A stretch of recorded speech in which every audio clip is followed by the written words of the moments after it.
IMARA Woman Magazine TV. I am delighted to have you here today and delighted to have this distinguished group of panelists that will be joining us today. Down on the far right is my co-host, my trusty co-host for this evening, and that is Diana Roman. Diana, thank you for being here, and thank you for allowing us access to this beautiful facility. Really appreciate having good partners like you in First Choice. We've got a very different show for you today. Today we have brought in what I call the grassroots experts, and we're going to be talking about some of the challenges that we face in our community and how these folk here are addressing those challenges. I call them experts, grassroots champions, because they're on the ground. They are the ones who you'll see most often at the parks, in the neighborhoods, knocking on doors, trying to get challenges in our community resolved. So I'm just going to introduce them. Starting down on my far right, we have Kamani Davis, and they'll tell you a little bit more about their organization momentarily. In the center, we have Bridget Miller. And here, right next to me, we have Perry Bradley. Perry and I have done a lot of work together in the community, so I can attest to the fact that the work that they're doing is invaluable. So let's just kind of dive right in. We know sometimes when we're talking about issues like gun violence and safe communities and education and parenting and health and community engagement, sometimes we do that in silos, those of us who decide public policy. What you all are facing, though, is an integration of those issues once you go out into the community. So I'm just going to stop for a moment and start with you, Kamani. And can you just tell our audience and our viewers a little bit about what it is you do with your organization? First of all, my name is Kamani Davis, and I'm the founder of a nonprofit organization called Why Not You Too. We do job and life skill development for those with barriers to employment, as well as youth and young adult mentoring.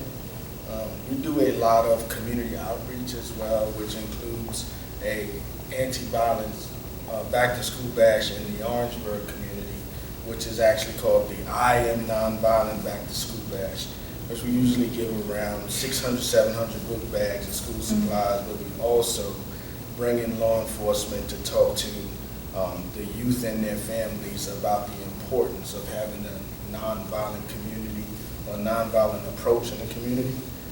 We also do a back-to-school bash here and a Christmas event, which if anybody has any kids, come to this. Shameless plug, right? Really big Christmas event at Adventure. We'll talk about that, but our strength is really working with some of the individuals in the community that have chosen an alternative lifestyle and helping them to find other career paths in order to make them productive citizens in the community. So that's our strength and what we like to do with our nonprofit. Thank you for that. And Bridget, if you can tell us a little bit about the organization you represent. Okay. I am Bridget Miller DeLine, that's hyphen. And I am the chair of the South Carolina Democratic Party Single Parent Caucus. I'm also the founder and CEO of Family Empowerment Program and regional coordinator for my church's social justice ministry, Church of Our Lord Jesus Christ. So I kind of wear several hats. A lot of different hats, yeah. And with all of those hats, we do lots of grassroots projects and programs. Specifically, the Single Parent Caucus is a political grassroots organization. It's the first in South Carolina, and I do believe the nation. And the main purpose for that is to help the single parent, which we are 16% of the households in South Carolina consist of single parents. So that's that's just the households. That doesn't include how many people in that household. We want parents to know that they have a voice, and specifically single parents. Now, I'm not speaking just on females, but males, because there's still lots of males out there that are also, head of their household. And but the majority, of course, we know are females. We want them to know they have a voice. They have a voice in their child's school. We're encouraging them to attend PTO meetings, understand what's happening in their community. And the way to do that would be to attend board meetings, attend town hall meetings, city council meetings, county meetings, their county meetings, so that they can say, I don't want that particular business in my community because it's going to negatively affect, this environment. They're detached from our representative, Wendy Brawley here. For one thing, thank you very much for this opportunity. We met actually at it was a city program, a Lorette Park Recreation Center. She was not the representative at the time, but she and her husband, they are now a power couple is what I call them. Paul Brawley, Richland County Auditor, came and they, sat with us through my nonprofit, and he actually read to these children. So, we're trying to encourage education. So across the board, this is like what we're doing. And I was very excited to know that she was running for office because for me, she's saying we're grassroots, but you have to be grassroots to get where you are.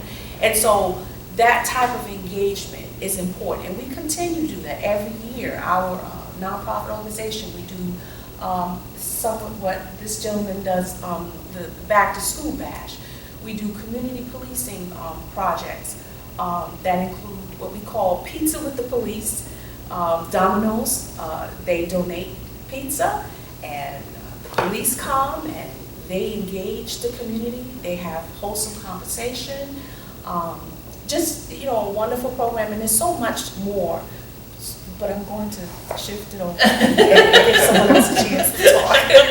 Well, thank you, Bridget. And Perry, as I said, Perry and I have been working pretty steadily in the community of late on one of the topics that I've introduced legislation on. So Perry, tell us a little bit about at least one of the organizations. I think you're here today under Building Better Communities. So share with us a little bit about what that organization does. My name is Perry Bradley, graduate of Clemson University. Just put that out there. We won't hold that against it. 10 years ago, it's about 10 years ago, I had a cousin. We were at a family event, and he went to the store and didn't come back. We found out within about an hour he had gotten pulled over by a highway patrolman in Sumter, South Carolina, and he was shot twice in the chest and killed, unarmed. And so, of course, that was during that time when a lot of African American males had been getting shot by the police, and so we had a choice. My family had to either be angry, upset, get nowhere, or we had to really dig in and see what was going on. I happened to meet Sheriff Lott at the time, and when I met Sheriff Lott, he actually embraced me and my family, and he helped us go through the entire process, getting the dash cam, figuring out what actually happened. And so we had another decision to make, because my cousin had done some things to, I'm not saying it was justified, but he had done some things he shouldn't have done during the traffic stop. We started Building Better Communities in an effort to bridge that gap between local law enforcement and our communities. Well, it grew from there. We've been doing, like Commodity does, we've been doing back to school events, we do Christmas events, but we do a lot more inside the community. We actually hosted the March for Our Lives event that was here. Over 5,000 people in attendance the first year. The second year we came was not as many, but we still do it. Anytime that there's an issue in the community, when it deals with law enforcement, when it deals with crime, especially gun violence now, we are there. And it's not like we have grant money, we don't go out and try to get a check. We actually go there regardless. I had a friend fuss at me about my fundraising, but we don't worry about that right now. We actually go into the communities, we feed them. We figure that if you start embracing the communities and teach them how to empower themselves, a lot of the things that we're going through, we don't have to continue to go through. So one of the biggest things, also I'm chair of the Faith Coalition on Gun Violence. And I put it out there because what we did was we started a roundtable about a year ago. We have a roundtable, it's a gun violence roundtable, and we go into different communities every third Thursday of the month. Our next one will be next week, of course, it's the second, but the church in Decker Boulevard that got shot up and the gentleman got shot in the stomach, that's where our next roundtable will be. So we actually go there. We don't run from it. We go to these communities and we actually go in and deal directly with the people there. So as you can see, this is, as I told you, these are grassroots experts. So I'm anxious to start the discussion, and we'll do that right after our first break. So stay with us. We will be right back.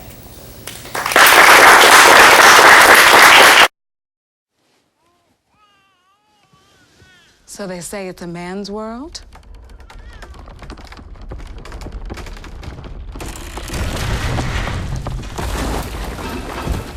Well, I don't see anybody's name on it.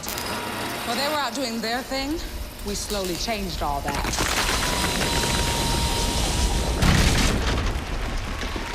We changed all that.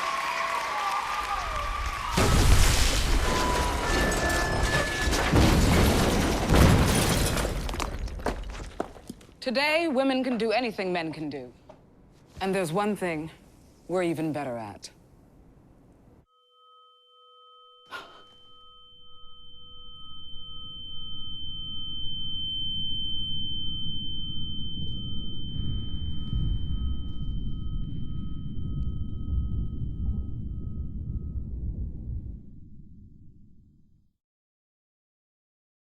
Okay, so what would you bring to my company? What do you need?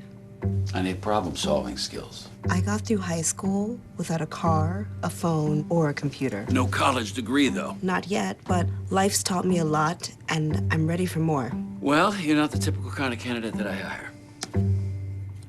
But you are exactly what I'm looking for. Your company could be missing out on the candidates it needs most. Learn how to find a great pool of untapped talent at gradsoflife.org. This year, patriotism shouldn't just be about pride of country. It should be about love. Remember that to love America is to love all Americans, because love has no labels.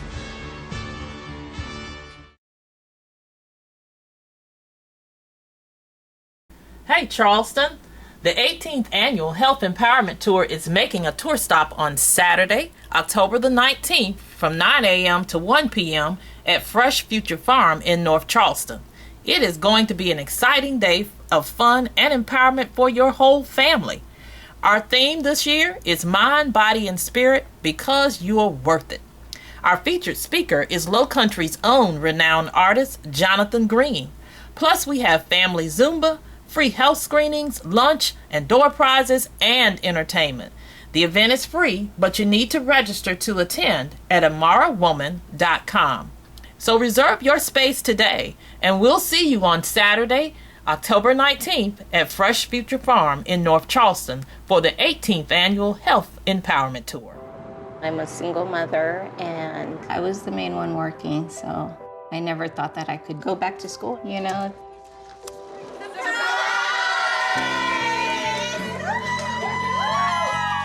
My sister, my mother, everybody wanted to help me with my kids. I could not have gotten my diploma without my family. Find free adult education classes near you at finishyourdiploma.org. Welcome back. You know, everyone who knows me and the things that I've been doing, particularly at the State House, know that I have spent a good bit of my time talking about gun violence. Listen, every day that we turn our TVs on, we are hearing about mass shootings. Just the other week, a young man in Alabama killed his entire family. He was 14 years old. He killed his father, his stepmother, and his 3 siblings, one of which was about 6 months old. There was a gun in the home, and he used it. We know about the situation in El Paso, the situation in Dayton, the situation out in Vegas, the situation that we had recently here with the church that you referenced. I just am a firm believer that if people don't feel safe, if people aren't safe, it's not a question of feeling safe. If people aren't safe, nothing else really matters. You can have all the money, all the education, you can live in a great neighborhood, have PhDs behind your name, but if you are not safe, nothing else really matters. So I want to talk a little bit about, guns and gun violence in our community, because it is really taking a toll on the African American community. I know that all of you kind of touched upon some of the things that you're doing. Some people say it's not the gun, it's the people. It's not the person, it's the mental illness. It's not the mental illness, they had bad parents. It's not the bad parents, it's the community that they're from. So what are you finding as you go out into the communities across this region? What is the take that you're hearing about gun violence and how communities are dealing with it? I just throw that out there. I'll leave it to you all. Well, I guess first to share how my nonprofit got started quickly. We do assist people with barriers to employment, but I started my nonprofit because my brother, who was formerly incarcerated, returned and couldn't find a job and made the decision to return to the community that we came from. And he was murdered during an armed robbery at my family's home in Holly Hill, South Carolina. I remember that case. Mm-hmm. And he was actually, we talk about the community and not feeling safe. My brother was on a road that my family owned the whole road. So every house, it's probably 20 houses on that road, and my family lives in every one of those houses. And somebody drove up that road to the house, robbed and killed my brother on that road. So I started a nonprofit because when I felt as though poverty has a huge influence on people's decision making. And there are a lot of individuals who make bad choices based on circumstances. And a lot of people automatically assume that, well, this individual sold drugs or he joined a gang, he's a bad person. But a lot of times poverty influences people's decisions. So my brother's decision to return to selling drugs, whether right or wrong, was based on the fact that he needed to feed his family. And that was what we call his default setting when he couldn't find another resource. So we try to provide resources. We're less of the organization that goes out and marches, but we actually, we just started a training facility to teach young adults and people that have fallen incarcerated, as well as prior military construction, so that they can come do apprenticeship, work with us, and learn to do construction and have a paying job when they do it. We feel as though if we can provide an alternative means of feeding their families, we can remove some of those individuals from the predicament that they're in, thereby lowering crime because we would alleviate the necessity to fight or to go against poverty in the method that they use. So I think that's kind of the way we look at violence in our community. I know people from the outside look in and think, well, they're joining gangs, and this, it is our natural tendency to draw to other individuals to become a part of something. And if there is nothing positive in the community, like we have YMCAs and things like that where I came from, if there's nothing positive in the community to draw to, these individuals will draw to gang violence and things like that because they want to be a part of something, they want to fit somewhere. They want somebody to validate their existence, and in these gangs, they do. They validate their existence. They make them feel wanted. Yeah. But okay, so basically what Building Better Communities, what we find when we go into these communities is that probably what you hit on is poverty is one, but we look at it from three different aspects. I mean, people look at gun violence, they don't realize gun violence encompasses domestic violence, it encompasses suicides, and of course you have your regular crimes, guns and shootings, homicides. So we look at it as we have to empower the community. And when we go in there, we speak with different people in the communities, we find that they have a sense of hopelessness. Our men, our boys have to be taught how to be real men. These women say something wrong to them or do something, first thing they want to do is shoot them. We can't do that. Playing with a gun is not the answer.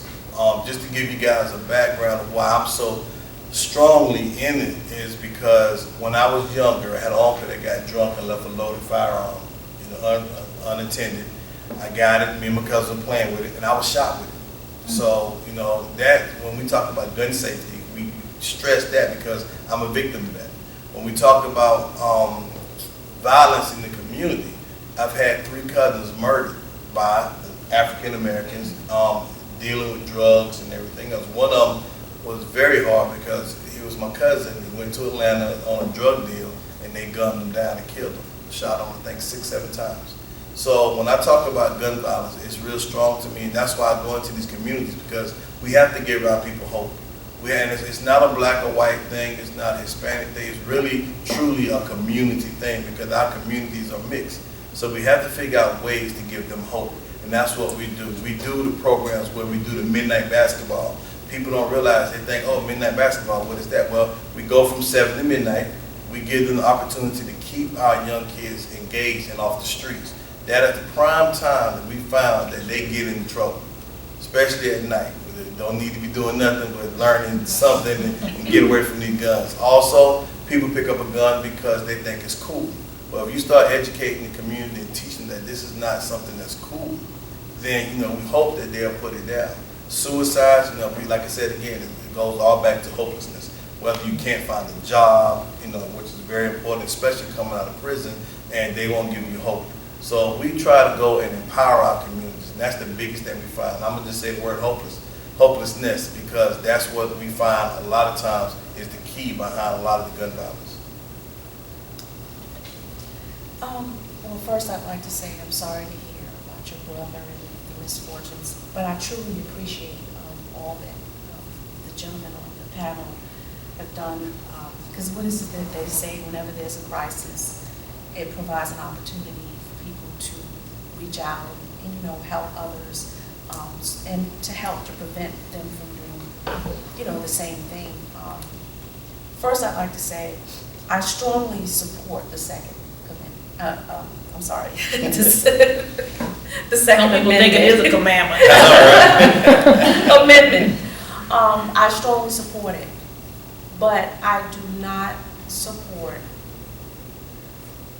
people waging war against people who are in public places, in churches, in synagogues, mosques, the mall, and God knows our hearts are broken by what's happening in our schools with our babies, our children. Even if we don't have children, we have grandchildren, we have nieces and nephews. We just have neighbors, and we're really tired of crying and watching funerals on television. A few years ago, I think it was 2 years ago, I reached out to Representative Raleigh, and I asked her, I said, what is it that we can do in the community? How can we help her to push to get legislation changed to improve in our communities and prevent this from happening? And she said simply to write letters, op-eds to the state newspaper, get other people to do that, write letters to the Judiciary Committee to push them. And of course, I know she has a fight there because we know who's the majority in the House and in the Senate. And so I've never done that before, and thank you for challenging me. Well, you've become an expert at it now. And now what I'm doing now is, speaking of single parents, I'm now educating them to do the same thing. So anytime, and I think each and every one of you that's sitting in here can sit down and do the same thing. Just go into the newspaper and see what everyone else is writing and come to your own, get your own words and put it on paper. Find out what the legislators, what is it that they're pushing to make change happen in the community. I would like to see stricter laws for people to even get a gun. Yeah. Background checks, and especially the internet. It's too easy to get guns from the internet. I'd like to see that change, and How can we go about doing that? Do we Well, write to I our mean, senators about the internet? Listen, yeah, we do. I mean, the requirement that you can have no background checks when you're dealing with a family sale or sales through the internet, that can be governed. I mean, everything else, when you buy something off Amazon, you pay a tax. You might not pay it until the end of the year, but you pay a tax for the state of South Carolina, a sales tax on that. So, we have the ability through legislation to actually move the needle. There are bills now sitting in Congress that the House has passed, but the Senate and Mitch McConnell won't take up these bills. And the weird thing about it is that the majority of the people in America support sensible gun legislation. They really do, because they want to be able to go places and not feel threatened that their life is in danger. Like you said, the movies, to church, to school, grocery stores. And you remember a few months, it was last year, when a man just went berserk in a grocery store and started executing people. I mean, these are places that we don't even think about our safety being compromised. So you're right, legislation does make a difference in writing to your legislators, writing to your public newspapers and writing columns. It's about raising awareness and letting people see that we're going to push back. Walmart has done something that I thought a lot of people thought they would never do. They said that they're no longer going to sell ammunition for AR-15s and automatic guns. And they actually, their CEO is asking Congress to ban assault-style weapons. Now, these are military guns that are designed to kill a bunch of people quickly. And, I just think that if we, the people, demand better, we will get better. And how do we do that? At the voting booth. We vote out people who do not support common sense legislation. So again, thank you to Kamani, to Bridget and Perry for your work. Diana, it's just me and you, girl. And we appreciate so much you all being here. We hope that you learned something today from the show that empowers and inspires you. And remember that you can watch IMARA Women's Magazine anytime on our website at imarawomen.com. We encourage you to like us on Facebook and follow us